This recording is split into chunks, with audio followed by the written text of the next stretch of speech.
What if you're somebody who has been going through the recovery journey, who has been honestly learning the mechanics of anxiety? You've been learning how to respond. You've been practicing. You've been doing everything you can, and yet you still have symptoms. What happens if you don't really feel that much progress? You don't get better. This is a fear a lot of anxiety sufferers have. In fact, everybody. You might think that if you just get the answer for what recovery is, that you will feel better.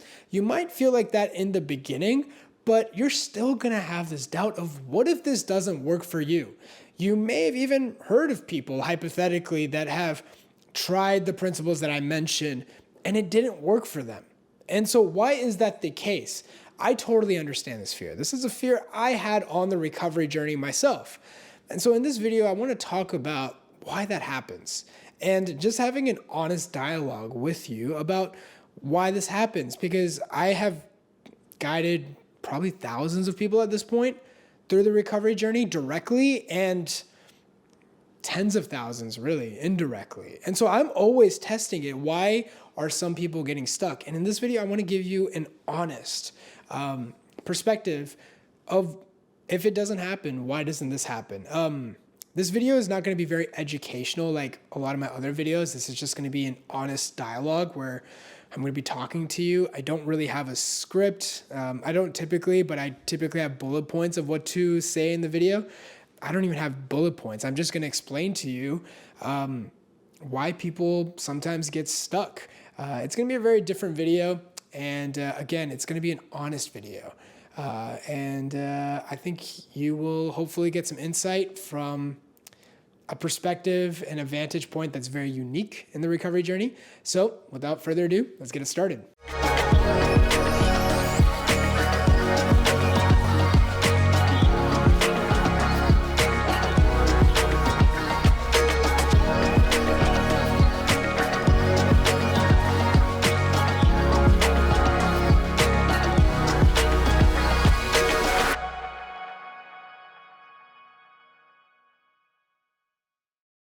So I had tried everything in the recovery journey. I had tried yoga, supplements, breathing techniques, medication. I went to every subspecialist in the medical field.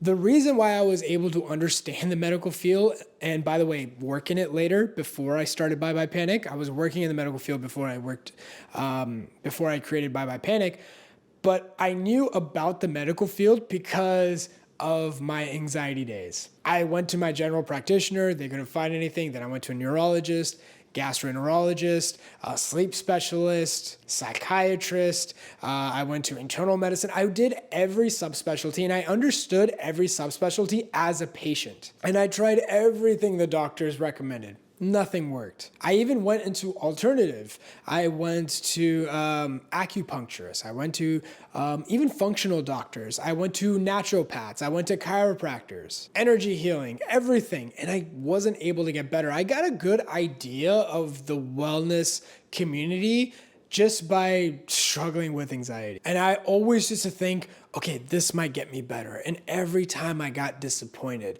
it got to the point where the fear of being wrong was higher than the possibility of being right. And then it wasn't until I went to the ER again. This was on my birthday, ironically.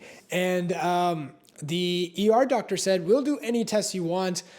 You don't have anything wrong, but just to prove to you, we can do whatever test you need. I did every test and turned out everything was fine. That was the first time I understood that you can have physical symptoms, but that doesn't mean that it's being caused by something physical. Now, once that was there, then I focused on the recovery journey. I'd say that's when my recovery journey started. I didn't have much resources. I maybe had a couple of books. One of the books that helped me out the most was Hope and Help for Your Nerves by Claire Weeks.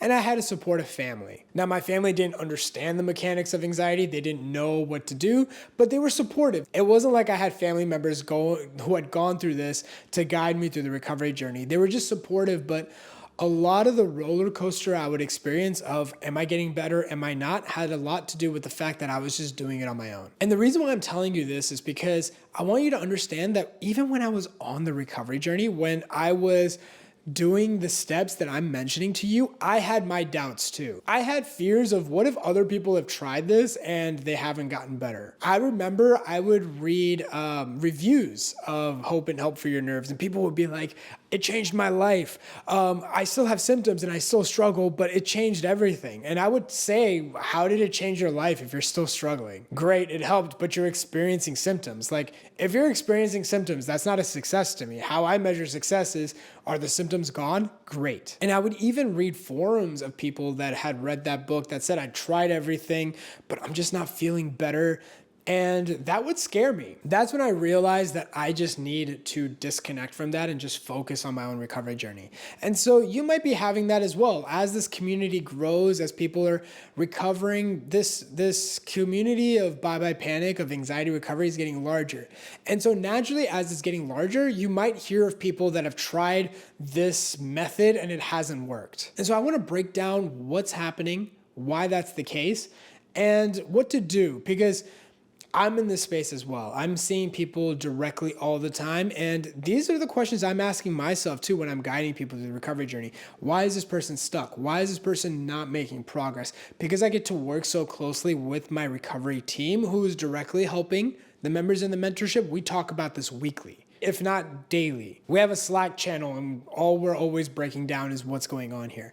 And in this video, I'm going to explain to you what are some of the nuances of recovery that are incredibly important that you're not sure if that person who is claiming it's not working is doing or not. In the Bye Bye Panic mentorship, where we're guiding people through the recovery journey, it's heavily moderated by the recovery mentors. Otherwise, if there's no leadership in the recovery journey, it can get very distracting. But when you're listening to other people, who knows what they're doing right and what they're doing wrong? And it's important to understand that a lot of the doubts, concerns, and fears that you are experiencing, the only way to diminish that is by going into the unknown and finding out yourself. That means applying the principles of recovery and seeing what happens. But what often happens is that I see this when anxiety suffers a lot.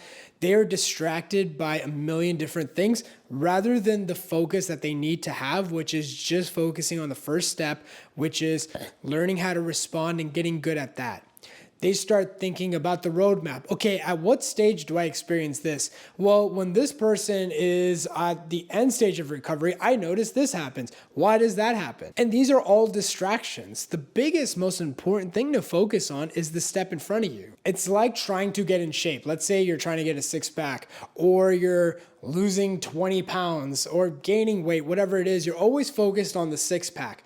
At the end of the day, what gets you there is focusing on daily habits and routines. That includes eating less, working out more, sleeping, stress management. Do that regularly enough, the six-pack comes on its own. And that's the same with anxiety recovery. So many people are focused on the roadmap, what to expect. I want the symptoms to go away. They make recovery an end goal, that they're not focused on the steps at hand. They're always trying to find other people that have recovered, other people this has worked for, other people this hasn't worked for, and then going from there. And listen, there's nothing wrong with seeing the efficacy of something, but you have to understand that there's a lot of variables that you might not be seeing. A lot of the reasons why sometimes people don't get better, which I've seen personally within the mentorship, but also in this community in general, is that first things first, a lot of people don't take responsibility over their own recovery. This sounds incredibly wild, but a lot of people don't take responsibility over the fact that they are accountable to get better. People don't like that. Believe it or not, if people had the choice, they would make something else responsible for the recovery. They would want to blame an anxiety healer. They want to blame a medication. They want to blame a certain doctor, saying, I'm not getting better because I don't have this or they weren't helpful. Recognize at the end of the day, the only person that is responsible for their recovery is you. This is going to be a little bit confronting, but nobody's gonna care more about your recovery than you. And so it's very important to understand that you are accountable for your recovery. Now, the reason why people don't like taking responsibility over the fact that it's their job for recovery is because what happens is that people conflate responsibility with blame. If I'm responsible for my recovery, that means the reason why I haven't recovered is my fault. But that's not the way to look at it. taking responsibility doesn't mean blame. This isn't a game of fault here, yeah? This isn't a blame game. This is focused on taking responsibility. Blame is just judgments. Blame often surfaces up because people judge themselves too much. And so because they judge themselves so much, well, if they're not recovering, well, they themselves are to blame. But I would separate the two. Recognize that recovery is your responsibility and let go of the blame. Listen, if you went back in time, you would have done everything exactly the way you did because that's what you did based on the information that you had. However, you have more information now, so you're gonna react differently. So to assume that you would react in a certain way in the past based on the information you have now is completely unrealistic. The reason why I'm talking about taking responsibility is because it's incredibly important.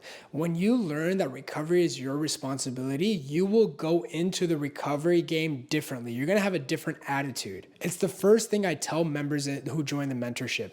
Great, you're in this program, awesome. This program is going to help you. However, it's not this program that gets you to recovery.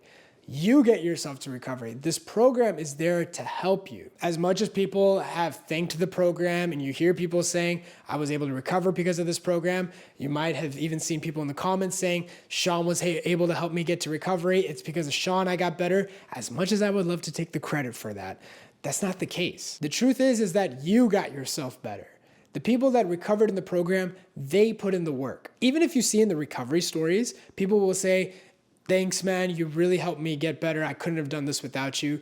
I always say, I appreciate it, but you are the one that did the work. And the reason why I say that is because I want you to understand that recovery is 100% your responsibility. Most people do not want to take responsibility. They want recovery to be external, but recognizing that when it's your responsibility, when you start taking accountability, that's where it leads to freedom. So one of the things I see is that people don't want to take accountability over the fact that it's their job for recovery.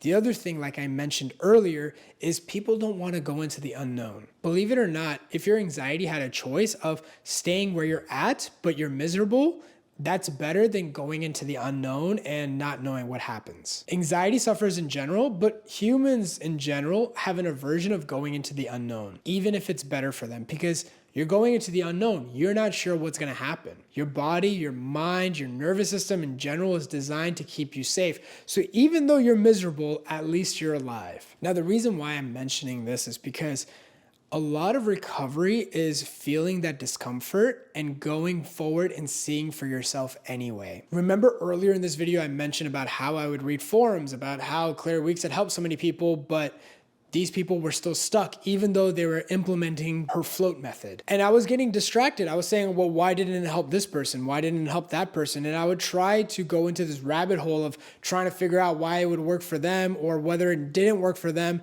and whether that would work for me. But that was all a distraction. I just eventually had to push that aside and say, listen, I'm going to do this for myself and I'm going to come up with my own conclusions and see what happens. Believe it or not, that was very scary because I didn't know what was going to happen. I was going to implement the steps as honestly as possible. There was a level of vulnerability that I would have to put myself because I was putting in the work. Whether the results came, whether I started feeling better, whether I started regaining my life, that was outside of my control. All I could focus on was how I was responding. That was very scary. That was very vulnerable, but it was important that I went into the unknown.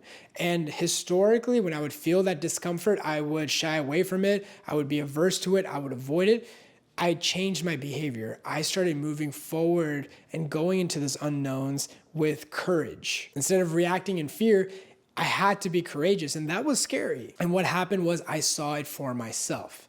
But if I was still listening to what other people were saying about whether it helped them or not, it was a distraction at a certain point. It wasn't making me focused on the task at hand. So what often happens is I find a lot of people get stuck because they're too busy listening to how it worked for other people. If you want to know if something works, experience it. At that point, it becomes wisdom. It's not just information where I'm telling you what the recovery journey is like or somebody else tells you. That's information. But true wisdom is going through it, seeing for yourself and knowing what's true and what's not. All I have done is just reflect on going through the recovery journey myself, helping so many other people get to recovery and sharing those principles with you. But information is not knowledge. At the end of the day, you're going to have to move forward and see for yourself. Again, we can have a community in the Bye Bye Panic mentorship because it's heavily moderated by the mentors who are leading people through the recovery journey. But if you're just going into certain forums or communities or asking people, there is a certain danger because it's hard to know, are they taking the people that aren't getting stuck, are they not being accountable and taking responsibility over their recovery? Are they not going into the unknown? There's a level of habits that you have to unlearn, right? There's unproductive thinking habits that takes time to unlearn. Are people letting go of that? Do people know the mechanics of anxiety? There's so many unknown variables that it's hard to know why something doesn't work for somebody. In the mentorship, because we have so many touch points and we can see their velocity, it's different. But when you're asking people in general, hey, has anyone experienced this? Any tips here?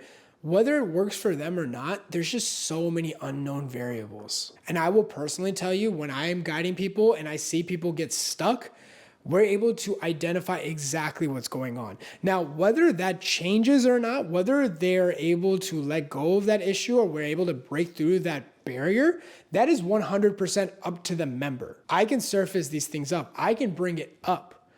But whether that changes or not, again, it's the member. Because at the end of the day, they're the ones responsible. Taking responsibility can seem scary, but it's not. The fact that you are responsible for your recovery is actually what leads to freedom. It's recognizing that recovery is within me. I can do this if I really want to do this. And whatever doesn't serve me, I'm willing to let go because I'm focused on this outcome. That's exactly what you want. How many of you want to have recovery within you? Everybody would raise their hand. But then the question is, would you be willing to take responsibility? You'll see the hands drop because nobody wants to take responsibility. But the people that recover take responsibility, recognizing that they're the ones putting in the work, that there are going to be ups and downs, but they will be able to go into the unknown and keep responding, letting go of the unproductive habits and seeing for themselves what happens. So to summarize this video, the most important thing is, if you are focused on the recovery journey, forget the noise. Forget what everybody else is saying because there's too many variables that you don't know. And oftentimes it's a distraction. It's irrelevant. Focus on yourself, on your own recovery, and see what happens. Recognize that you will feel a little bit uncomfortable, a little bit discomfort because you're going into the unknown. Expect that. Recognize at the end of the day, you are responsible for your recovery. You owe it to yourself. Nobody's gonna care more about recovery for you than you. And recognize there's a bunch of variables outside of just responding and knowing the mechanics that are involved. Like I say, we've helped a lot of people in the mentorship. We have never seen anybody who got stuck and we didn't know why. We always knew why. Now, again, whether they break through that barrier or not, we can guide them through the process, but they're the ones that are doing the work. And it's not as easy as if I knew what to do, I would do it. You will often find a lot of people have resistance of what needs to get done. This gets a little bit meta. Those kinds of topics come up a little bit more from like a healing standpoint, from people that help people in the recovery journey. But people often don't do what's in their best interest. So if people want to get better, they'll often do things that don't serve them. And so that's something to take into account when you're hearing other people's recovery story. People aren't often in alignment with what they say they want, right? If I was to ask, this channel right now is 45,000 subscribers, something like that. If I was to ask how many people want recovery, all 45,000 would raise their hand. At some point, they would raise their hand if they haven't already gotten better. But then if I would say, how many of you are willing to take responsibility, put in the work, feel discomfort, go into the unknown, learn the unproductive thinking habits, and let go of things that don't serve you, it's not going to be 45,000. It'll probably be like 10% of that. So that's something to consider. That the steps for recovery, the goal seems very flashy, but the process seems very boring. And a lot of people don't necessarily want to put in the work. Eventually, I feel like they suffer so much that they eventually do put in the work. but they have to be ready for that. They have to make that mental shift themselves. I hope this video made some sense. This video was a little bit all over the place. Like I said, I didn't have a structure. I didn't make this super educational. I focused more on the experience of recovery and what I've witnessed, and just through helping people in the recovery journey. And I know this is a fear a lot of people have. What if other people have tried this and it doesn't work? What if it doesn't work for me? The answer doesn't seem very comforting, which is the only way to know is by doing it yourself. But doing this long enough, I've only gotten more confident in the process. If there are adjustments to be made, we've made them in the mentorship, and that's kind of relayed back to these videos. So it's not an idea of we're stuck on a method. It's not like that. We just care about results and we reverse engineer it. And so I think the biggest thing is to understand that I am more confident than I've ever been that these are the steps for recovery. And if I'm saying that with seeing all the successes, but also all the comments and just being part of this community, I think you should have some faith that it'll work for you. And again, the best way is by implementing and seeing yourself.